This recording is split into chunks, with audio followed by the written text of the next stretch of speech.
Hello, and welcome to watch our second video on pedagogy and AI. These videos are provided by Salto Digital.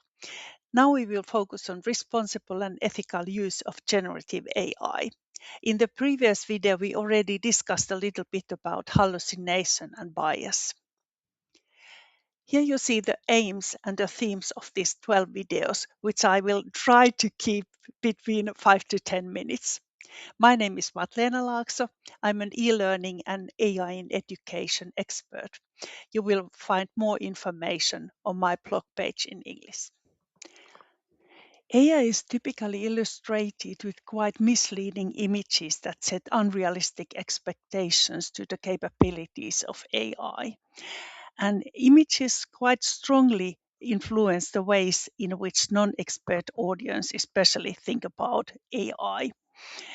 So instead of using the uh, images where AI is a blue figure, uh, where humans and AI's brains somehow melt together and which present more like super intelligence, not a weak AI we talked earlier. It might be a good idea to check out the better images of AI from this web page. They are all Creative Commons licensed images, and they have also explanations and alternative text. Like in this image, you can see how it tells about biometric and security checkouts that is used and facial recognition and things that are already there in the present nowadays. EU has this AI Act. I'm quite sure you have already heard about this. So it mentions the prohibited practices, especially those that are violating human rights. When we think about the education, the high risk AI concentrates especially on the student selection and assessment. When assessment is made, the decisions have to be made by teachers or other humans. Teachers are allowed to use AI as a tool when they are doing assessment if the educational provider has already given the guidelines how you can do it safely and which tools you can use. And then it has to be also very transparent. Most of the generative AI tools go to this limited risk category. So you can use it, but you just have to let others know if they are talking with real humans or if they're chatting with chatbots, or if the image is a real painting or is it a AI created. AI literature is quite a big thing at the moment. In educational field, this is something that people are talking a lot. And it means that the set of competencies and skills that you need to use AI. And according to this AI Act, you're actually not allowed to use AI tools in your work unless you have AI literature. Well, then it depends on the work, how deep understanding you need. But when you are using AI, you need some foundational knowledge, like what I told about language models earlier. You need practical skills, which tools to use, how to use them, and also deep understanding about ethics and societal implications. I think this is maybe the most difficult thing. But we are getting help for this one. EU with OECD countries and a couple of other organizations are just preparing the AI literature competencies, especially for education. So that's where teachers of primary and secondary education will get some kind of ground rules. What is AI literature? How to teach that, and also examples for that. And this will be published in spring 2026. Here are 3 steps that I suggest you take, or maybe you are already at the third step. But anyway, start by reading the national and your employees' AI recommendations. So you know the rules how to how to use AI in your work. And start by using the AI tools that your employer recommends, or if you are a teacher, start with the tools that your school provider is giving you, and or maybe even to your students, because then you can be sure that the GDPR is okay and they are safe to use, and so on. And of course, you can start with ChatGPT, Copilot, Google Gemini, whatever have been chosen to your organization. But remember that there is AI in so many other tools. AI is slowly getting part of almost all the Google and Microsoft tools when creating content with Canva or Adobe Express. There you can use it as well. And as an adult, you can sign into any AI tools, at least with your own email, when you are just careful what information you will share.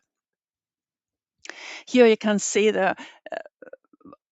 how the Finnish national AI guidelines have created. So we have the guidelines both for educational providers and for staff. And they are divided both to legislation, what we need to do, and also the recommendations.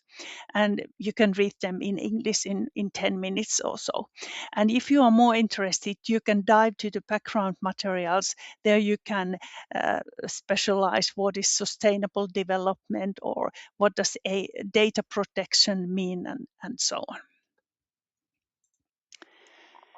Here I'm collecting some key facts about AI tools. They are user friendly. You can usually try them for free. If you want to check out my referral links, you will find them from my blog page. They all hallucinate. Age limit is quite often 18, but now we already have some tools that have this educational license for 13-year-olds as well. It quite often works best in English language. And the they have limited GDPR compliance. So that's why it's recommended primary use the applications by your employer. And the transparency and copyright issues are there as well. I actually quite often mention here my initials, that I have created these images or generated it. Maybe I have edited it a little bit as well. And then I mention which tools I have used. And almost always, if you are using free tools, you need to let others know which tools you have used. If you are using the paid license, then it might be enough that you tell that it's AI generated. Um, When we think about the copyright, one question is the training data. Almost all the tools have used public knowledge from internet, and there's a lot of copyrighted material that has been used to train the different AI models. Then there's also the data that these companies have. Whatever they are offering, they have collected data through years, and they are using that for AI as well. And then AI is using the data that we give AI when we are using these AI tools. If you have these tools from your employee, then you can have also safe tools. But with these free tools, almost everything you give to those tools is used for training AI. When you accept the terms of use, there comes the transparency requirements. And sometimes if you want to use the output in a commercial way, then you need to have the paid license. What data can you provide to AI? Ask your employer about those things that you use for work, but otherwise it's better not to give any personal data, not to give any copyrighted material or any sensitive data, unless you are absolutely sure that this AI tool is safe. Who gets the right?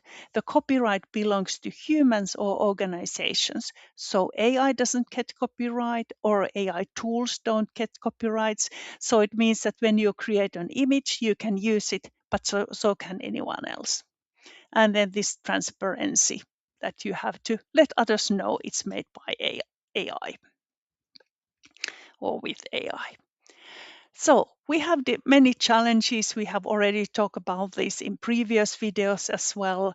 Biases, stereotypes, copyright, energy consumption, especially with images or even more when generating videos. Regulation is quite often limited to EU area like AI Act, GDPR, accessibility rules as well.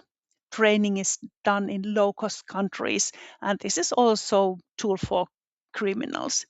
Here I will quickly show you a beginning of a video that I created with Hagen. It's about my AI story, and you can guess whether it's me speaking there or not. Greetings, I'm Matlina Luxo's avatar. In this video, I'll tell you a bit about my AI journey. Before the release of ChatGPT 3.5 in November 2022, AI was mostly a future technology for me. Okay, so is it me talking or not? I created this so that I recorded my voice and then I recorded what I look like when I speak. But in this video, I have just given the text and the clone of myself, and then AI has created this. So actually, I haven't said those words that seem to be like me talking. And that kind of videos are very easy to create. EU has created these ethical guidelines for education. So if you want to dive deeper, it's worth checking out how they describe what you have to take care of. Now I would like to remind you that please discuss about AI and use of AI and also the AI ethics with your pupils and students and with your colleagues as well. Why honesty matters, why transparency matters, because learning to use AI, this AI literature, it's not just about which button to press, it's about understanding AI as a whole. And then as a last slide, I have a quote from Pasi Silander that reminds us that the responsibility lies with people. We can use AI, but AI doesn't have empathy. It doesn't understand us humans very well. So you are always responsible for knowing and for using the information generated by AI. Okay, that was it for now, and then we will continue with our next video with creating effective prompts. See you there. Bye bye.